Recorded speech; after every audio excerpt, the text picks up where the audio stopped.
팀장님이 내일 시간에 내가 통화했을 때는 자기가 내일 오전에 사무실 와가지고 먼저 확인해서 팀장 오고 나서 사실 오면 어쩌면 그냥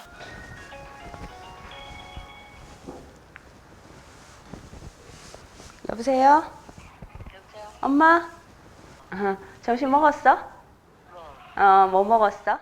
일주일에 한 번 정도 고향에 가있어? 계시는 부모님께 어디 드리는 가서 안부 먹었는데? 전화. 좀 코로나로 좋겠네. 인해 자주 찾아뵙지 못해 평소보다 더 마음이 쓰인다.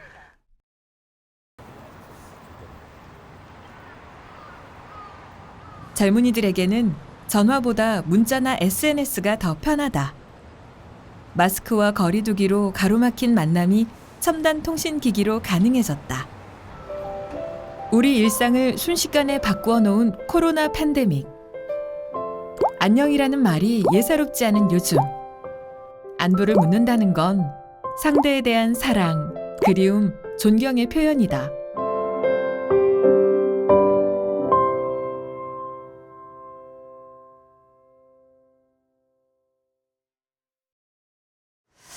가족이지, 가족. 가족. 응. 가족. 가족을 지탱하는 하나의 중요한 원리 같은 거. 그리고 가족의 일차적인 구성이 부부도 있지만 대를 이어서 부모와 자식, 또 그 자식의 또 부모가 되고 또 자식이 있고 이렇게 연결되잖아요. 그래서 효는 일단 가족 안에서 서로가 서로를 존중하고 서로가 서로에게 가지고 있는 마음의 어떤 역할들을 하는 것, 서로를 돌보는 걸 포함해서 그런 생각을 좀 하죠. 상고시대 하늘을 숭배하고 조상을 섬기는 것으로 시작됐던 효 정신은 삼국시대, 통일신라시대, 고려시대를 거쳐 점점 발전했고 유교 사상이 중심이 된 조선시대, 화려하게 꽃을 피웠다. 하지만 현대사회로 오면서 대가족 제도가 무너지고 사회가 고도로 발달하면서 부모를 공경해야 한다는 효 정신이 점차 멀어지고 있다. 현재 저희 세대에 있을 때는 효라는 사상은 쭉 이어져 나와서 같이 이제 그런 걸 바탕으로 해야지 이제 지금 지역사회나 공동체 사회에서 뒷받침이 되지 않을까.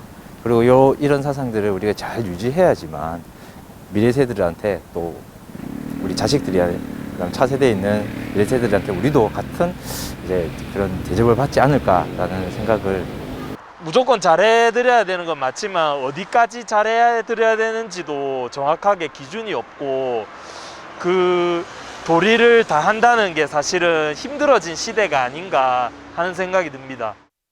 부모와 조상을 공손히 섬긴다는 효 정신이 과연 개인주의가 팽배한 현대 사회에는 맞지 않는 것일까? 효라는 것은 아주 쉽게 생각하면 돼요. 우리가 살아가는데 하루 세 끼 밥을 먹잖아요.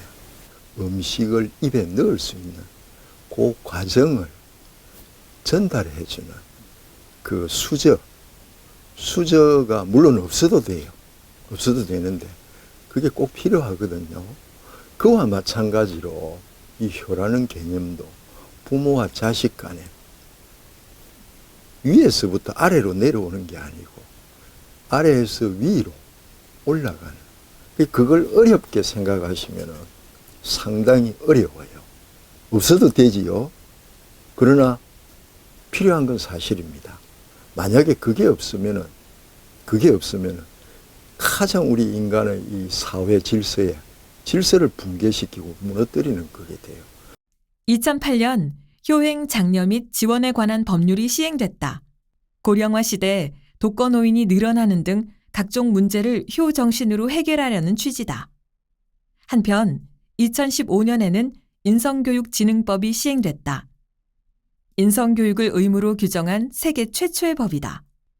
인성교육진흥법 2조 정의 항목에는 핵심 가치 덕목으로 예, 효가 명시돼 있다. 국가적으로 인성교육의 중요성을 인정하고 있다는 뜻이다. 지적, 인성교육의 가장 큰 교육 중에 하나가 지적이에요. 옛날에는 전부 회초리를 들었어요. 회초리를. 지금은 그렇게 하면 안 되지만 말로서 네가 어떻게 했다, 그런 어떤 지적을 하지 않는 뭐 쉽게 해가지고 옛날 잔소리 이걸 안 하기 때문에 아이들이 내가 하는 행동에 대해서 합리화시켜버려요. 그런 걸 좀 많이 제도권이나 일반인들이 얘기를 해야 돼요.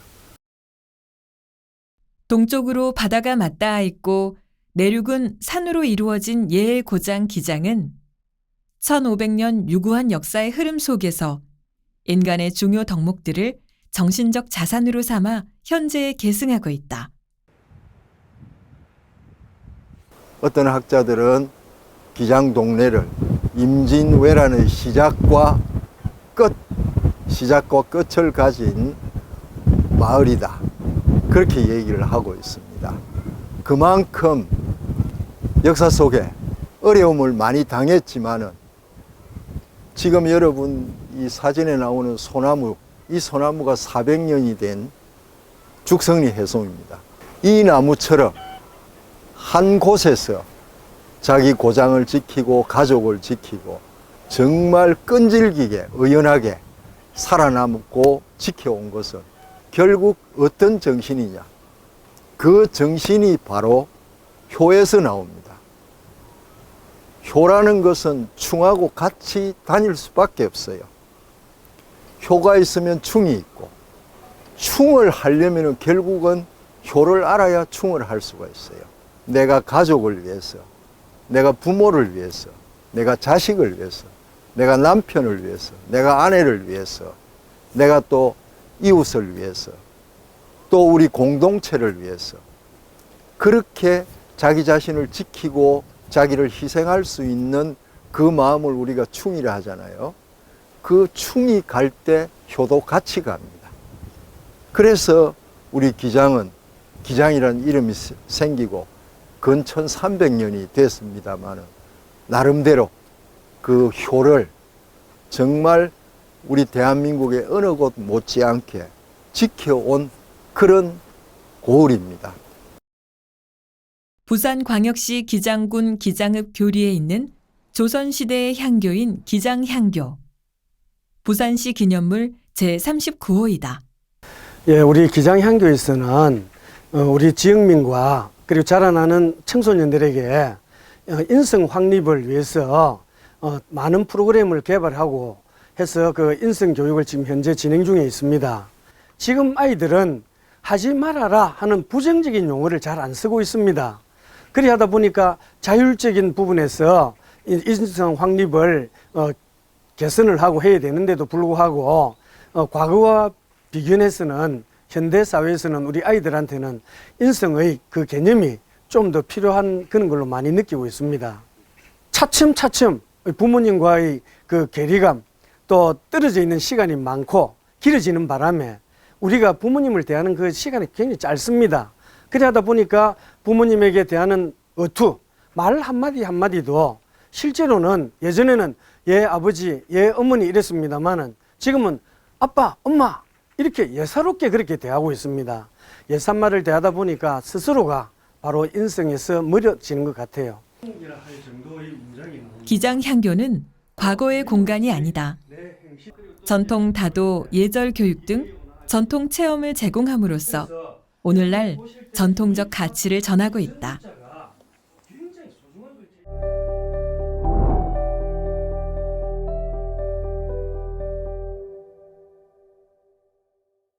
눈 닿는 곳마다 쭉쭉 뻗은 아파트 숲 사이. 개발의 손길이 미치지 못한 곳에 기장 옛 길이 남아있다. 그 옛 길을 따라가다 보면 굽이굽이 효행의 자취를 만난다. 효마을로 지정돼 있는 월평리는 지금도 금정구와 기장군, 경남 양산 및 울산을 연결하는 교통요지다. 울산 부산 간 국도 제7호선을 따라 되미산 자락에 효자 옥파로 정려각이 있다. 정려는 충신, 효자, 연려 등을 기려 동네 정문에 비석을 세우고 집을 지어 표창하던 제도다. 국가에서 미풍 양속을 장려하기 위해 시행했던 정려 풍습은 신라시대 시작돼 고려를 거쳐 조선시대에 크게 장려되었다. 정려의 사례들은 백성들을 감동시키고 교화의 일익을 담당함으로써 유교적 인간상을 정립하는 데 중요한 역할을 했다. 단아한 단청 아래 자주색 기둥과 창살 속에 비석이 보존되어 있다. 지금까지 후손들의 손길이 닿고 있다는 증거다.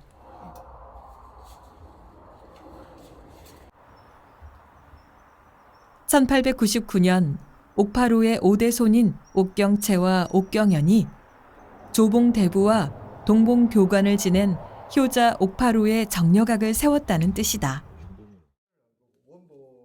고종 33년 기장 현감 손경현은 호랑이로부터 아버지를 구한 옥파로 이야기를 전해 듣고 조정에 글을 올렸다. 효라는 것은 인간 100가지 행동의 근원이다. 사람의 근본을 세우는 삶의 진리다. 어버이를 공경함은 능히 임금에게 충성하고 나라를 사랑함이다. 조정에서는 이 글에 감동하여 조세와 부역을 면제해줬다. 그와 더불어 효행을 칭찬하는 효자비를 세워준 것이 오늘에 이른 것이다. 옥파로의 호는 수무. 옥파로 가문은 대대로 효자를 배출한 유서 깊은 가문이다. 옥시 가문의 자취는 옥파로 정려각에서 길 건너 정관읍 임곡리 안마을의 수묵제에 남아있다. 백일홍을 피운다는 신령스러운 배롱나무 두 그루가 먼저 수묵채를 찾는 이들을 반긴다. 아담한 제실에 가지런히 모셔진 4개의 신위. 13세손 효자 옥석견, 14세손 효자 옥종손, 18세손 동몽교관 조봉대부 옥파로, 23세손 오경태가 모셔져 있다. 수묵제는 의령 옥시 감사공파 문중의 제실로 음력 8월 상정일 매월 처음으로 드는 정인날에 제향을 모시고 있다. 아버지가 일찍 죽고 집이 가난하였으나 어머니를 지성으로 섬겼다. 어머니가 죽자 홀로 염유하고 최복을 벗지 않았으며 상을 마친 뒤에도 다시 3년 동안 아침 저녁으로 전 올리기를 그만두지 않았다. 신증 동국 여지승남 제32권 경상도 창원도후부 효자 옥석견에 대한 기록이다. 중종실록 10권, 해동잡록 등 여러 문헌에 등장한다는 사실로 미루어 볼 때 효자로서 명성이 대단했음을 짐작할 수 있다. 14세손 옥종손 역시 다수의 기록에 나온다. 성종 8년 실록의 기록이다. 기장의 향사 종소는 그 아비 석건이 나쁜 병에 걸렸는데 스스로 손가락을 잘라 피를 술에 타 바쳤습니다. 그 효행이 가상하니 청컨대 대전에 의하여 벼슬을 상주고 권장 격려하소서 하니 그대로 따랐다. 아버지에 이어 아들까지 효행의 본보기가 됐던 옥종손의 정려비는 철마면 고촌리 옥시문중 묘역에 세워져 있다.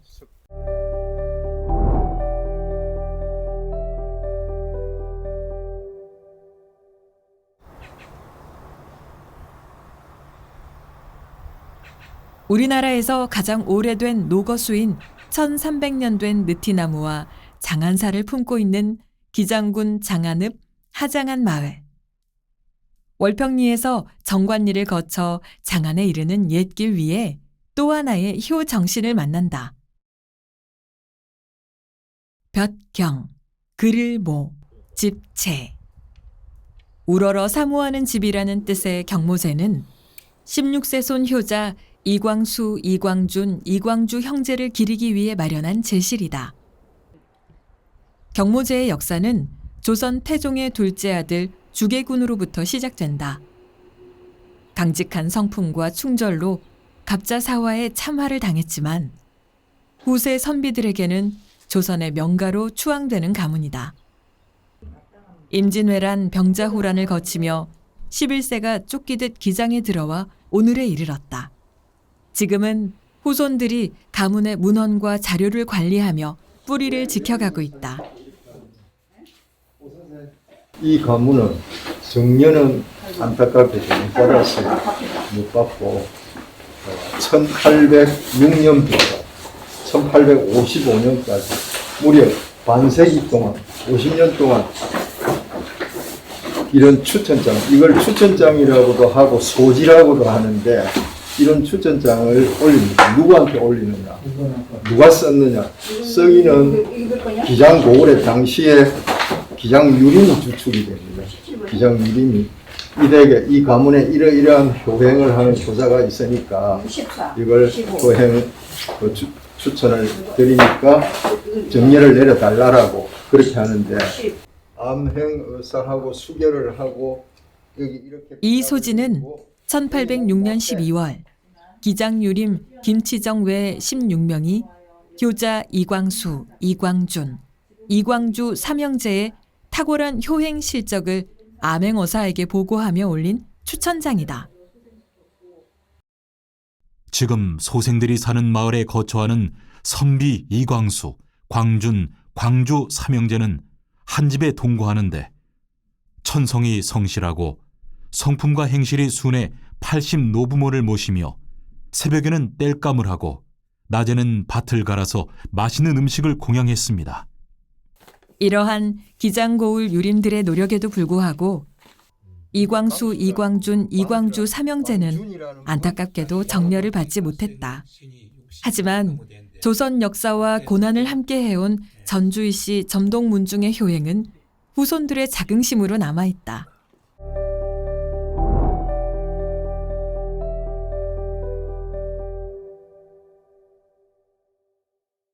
수묵제가 있는 정관에서 아래로 내려오는 옛길은 철마와 이어진다. 철마면 임기리에는 연이어 3세 효자를 배출한 가문이 있다. 김해 김씨 청유공파의 11세손 김년, 12세손 김봉이, 13세손 김상제가 그 주인공이다.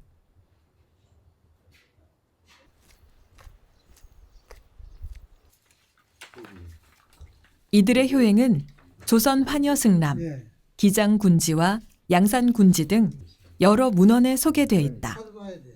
특히 김해 김씨 청유공파의 3세 효자에 대한 기록은 김년과 부인 진주 강씨에 대한 문집 임정집, 아들 김봉희에 대한 문집 백원 당실기에 자세히 나와 있다.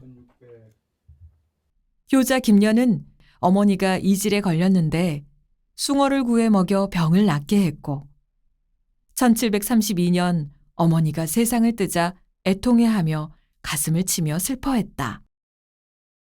김년의 아들 김봉희는 아버지 팔에 종기가 나자 겨울에 두꺼비를 잡아 약을 만들었고 독한 종기를 앓자 손가락을 잘라 피로써 소생시켰다. 임정집에서 또 하나 빼놓을 수 없는 기록은 김년의 부인이자 김봉희의 어머니인 진주 강씨에 대한 효행이다. 효부 강씨는 1716년 시아버지가 이질을 앓아 병이 깊어지자 몸소 약시중을 들며 한순간도 그 곁을 떠나지 않았다. 깊은 밤이면 흐느끼며 시아버지 대신 자신이 앓게 해달라고 기도했다. 온 마을이 진주 강씨의 효행을 칭찬했지만 안타깝게도 32의 나이에 병에 걸려 운명을 달리했다. 기장군 철마에서 동네로 넘어가는 유일한 길이었던 계좌고개. 이 예사롭지 않은 지명에는 흥미로운 유래가 있다. 조선 후기 기장에 살던 서웅이는 60리가 넘는 거리를 걸어 부산까지 군역의 임무를 수행하러 다녔다.